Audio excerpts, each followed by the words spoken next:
All right, so we're out in the shop today. Sunday in Minnesota. It's actually October, but it's definitely below freezing. So we got a couple projects we'd like to take on in the shop today. We need to get some heat going in here, first of all. So fire hasn't been lit in a couple days, so we need to get the fire ripping here, get some heat pouring in the shop. We'll go over a quick overview of not necessarily how to start a fire, but how I start a fire.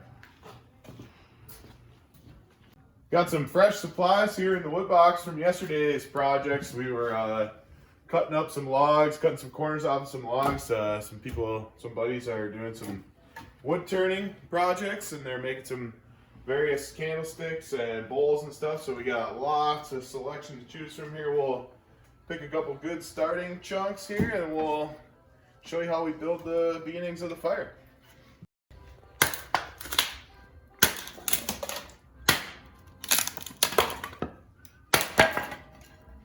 Split up a couple little chunks here, get some kindling going. I know some people might think, oh, this is dangerous, you're swinging at your hand. I've been starting fires for the last 20 years of my life, and I have yet to hit my hand, so knock on wood, eh?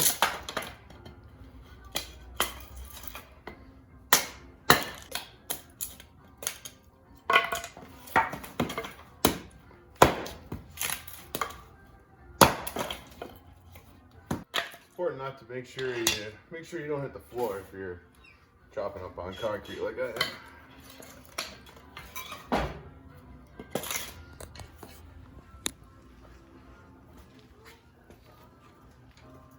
Alright, so I usually like to do fireplace fires as the log cabin style, most people would refer to. So I like the base of the log cabin to have some tinder, whether it be newspaper or some other type of paper at the very base, and then we'll kind of build up the cabin formation around that. That will be the base of our fire. Get things going here. Whatever kind of wood you got. This stuff is oak and black locust today. Typically I use pine, but that's buried in the wood box right now, so we're gonna go with what we got, see what we get. Sometimes I'll put a smaller piece in the center portion so that when she really starts flaming up, the idea is that you're allowing the fire to generate ample airflow while getting as much of it going as possible. So my fire's got a little bit of a gangster lean right now. It's gonna be fine. Stick some water cans in here. A couple chunks of paper around the perimeter, wherever you can get some paper in without knocking the fire over. Gives yourself the best fighting chance of having her take off right from the get-go. I'm going to stick one more chunk in the middle. Crunching it up tight is also an important part, because it's going to want to naturally kind of expand and uncurl as the fire gets going. So I like to use a little bit of just isopropyl alcohol. It's very flammable, but it's non-explosive. So you're not going to blow yourself up with this stuff, but it will get your fire ripping. And I'm not talking much, like a couple ounces will do the trick. I give it just a little squirt here and there. You still see there's about the same amount in the jug. I didn't use very much, so you should do it. I like to use my propane torch on just medium heat. I'll just stick that in there.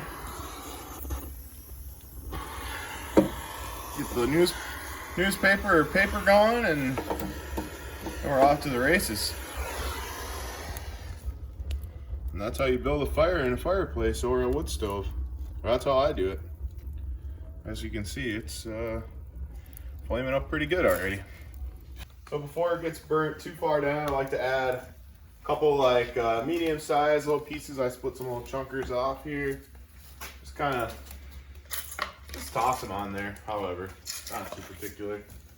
Just trying to maintain some airflow, but get some stuff in there that's gonna burn, baby. Fire's going pretty good now. Stir it up here. You see my appropriate stir stick for the shop, a bent trailing arm off a Polaris Indy.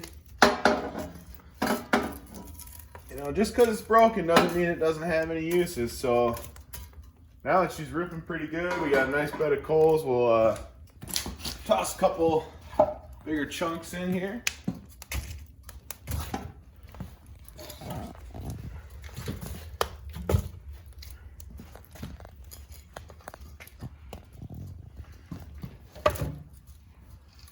And just enjoy the heat.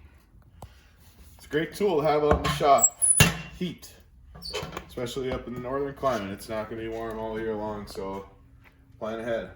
Get some heat, get some firewood, keep yourself warm, keep yourself working.